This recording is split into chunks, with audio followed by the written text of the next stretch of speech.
and the omnibus, so I was forced into the Archers when I was a child.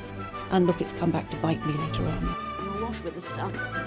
The Archers is the world's longest-running radio show, with more than 15,000 episodes broadcast. Despite being a rural flavour show, The Archers is recorded in the heart of... Welcome to the Deep Dive. You've given us some audio bits from The Archers recently. Yes, a little window into Enbridge. Exactly.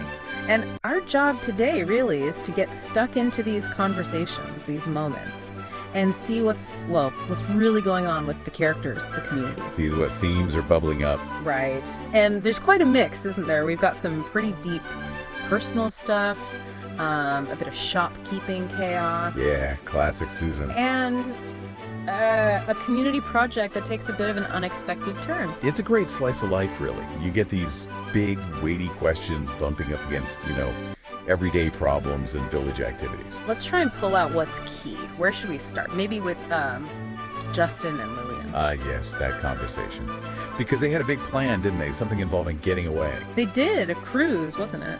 For quite a while. That's right, yeah. 4 months, apparently. Justin was planning this escape from Ambridge. And Lillian, she'd started looking at the brochures, even if she wasn't keen at first.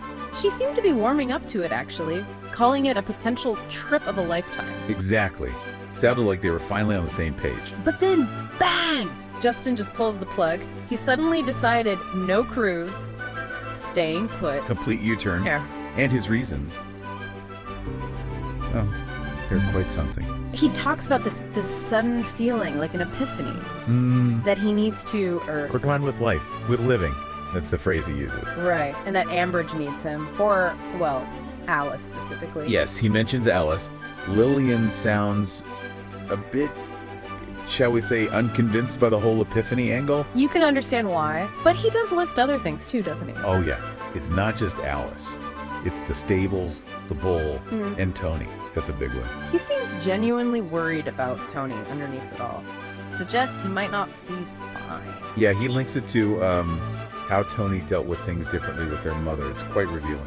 Lillian's reaction is pretty practical though, isn't it? Very. She's like, well, can't you just hire someone? Find someone to supervise the stables, the bull?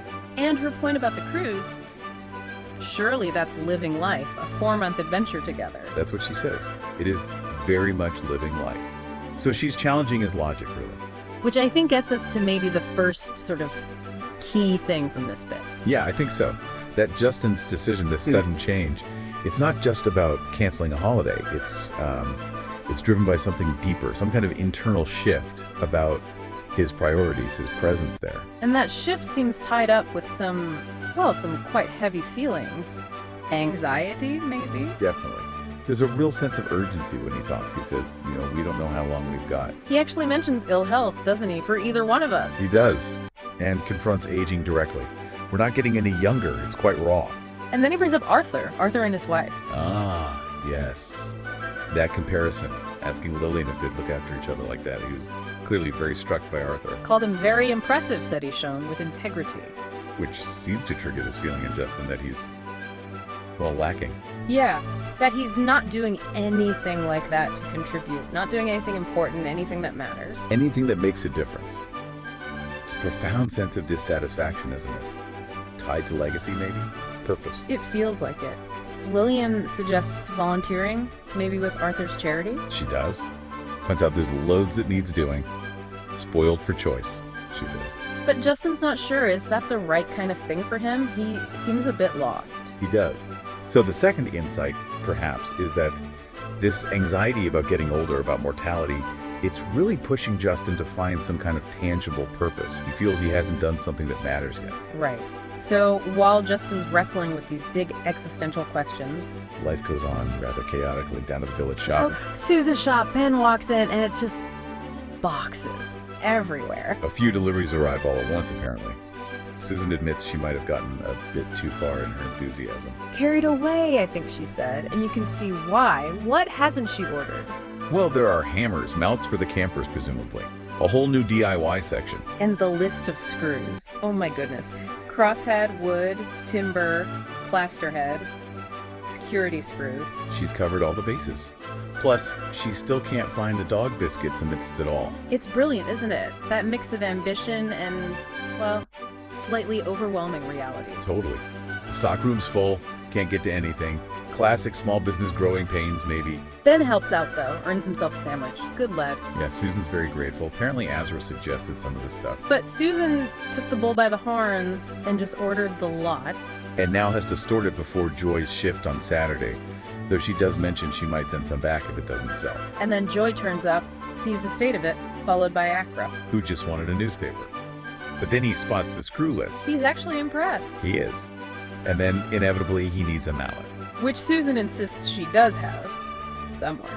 It's just wonderful chaos. So, what's the takeaway here? I suppose. Insight number 3.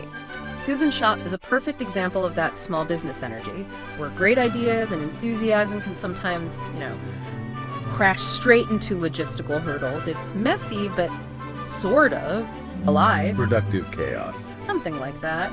And we get that little mention of Open Farm Sunday prep too. Will, Ed, and Rex doing security. Right, tying back into the wider community activities. Which brings us back to Justin and Lillian, actually. Yes, out at the rewilding site with Kirsty. Discussing this natural artwork idea. Funded by Preggy, wasn't it? A pretty generous whack of money she left. Yeah, to commemorate her. They're kicking around ideas. Maybe a sculpture, something using a fallen tree. Or something kids could climb on, interactive. The aim is to draw people in. But they're aware of the downside, aren't they? Don't want hordes of people disturbing the wildlife. Exactly. It's that tricky balance for places like that, encouraging visitors without spoiling the environment. Kirsty's also setting up for pond dipping, one of the weekend activities. Got the nets, the trays, magnifying glass, the whole kit. Lillian seems quite keen to have a go. But Justin, oh no, not having it. Calls it an activity for 5-year-olds. And blames his shoes, his expensive footwear. Yeah? Definitely not pond dipping attire. Honestly, the shoes. But then things take a very unexpected turn. Lillian starts talking about this childhood game, pretending to push each other in by the pond. And gives him a little demonstration. Oops. And accidentally pushes him right in. Flash, he's actually in the water. His first reaction is all about the shoes, naturally. Needs a handout. While Lillian and Kirsty just dissolve into laughter. You can just picture it. But then, the mood shifts slightly, doesn't it? It does. Justin, soaking wet, actually says it's a relief to see you laughing. And admits the shoes don't matter that much. It's like the shock, the absurdity of it, just cut through everything else for a moment. Lillian says it does feel good to laugh. And they have that lovely thought about Peggy looking down and laughing too. So maybe the final insight from these clips is something like, sometimes it takes a completely unexpected, slightly ridiculous moment like falling in a pond to just break the tension, cut through the anxieties, and offer a bit of, perspective and shared fun. A moment of unplanned levity. It seemed to really hit Justin, didn't it? Real contrast to his earlier mood. Yeah, absolutely. So, looking across these different scenes then, you've got Justin grappling with purpose and time. Susan dealing with the practical, messy side of ambition. And then these community moments, the artwork planning, the pond dipping, ending with that unexpected splash. It really shows how these characters are navigating, big life changes alongside the everyday stuff, the community connections. How ambition and anxiety and just simple fun all weave together. Makes you think, doesn't it? What stands out to you when you hear how they're handling all this? How much do our responsibilities, the ones we choose and the ones that just land on us, shape how we feel about our purpose? And maybe can falling in a pond actually give you a needed dose of perspective, something to mull over? So what are you doing now? Just getting ready for the next episode. Just And, moving mics around. So what do you do? I do the spot effects on the arches. Are you what we call Foley then? Kind of. Yeah. That's, Okay. And these are all part of the paraphernalia production. yeah, that's the ball bar. This one. Yeah, that's, Haley so wanted to be in their own place when their baby came. So, due in 2 months, not much chance of that now. I mean, it would have been a stretch for them finding actually mine, but I just wish there was something practical I could do to help them, Caroline. I think The Archers has had this immense popularity over the years, basically because it has always very accurately reflected the reality of life and living in a rural community, at whatever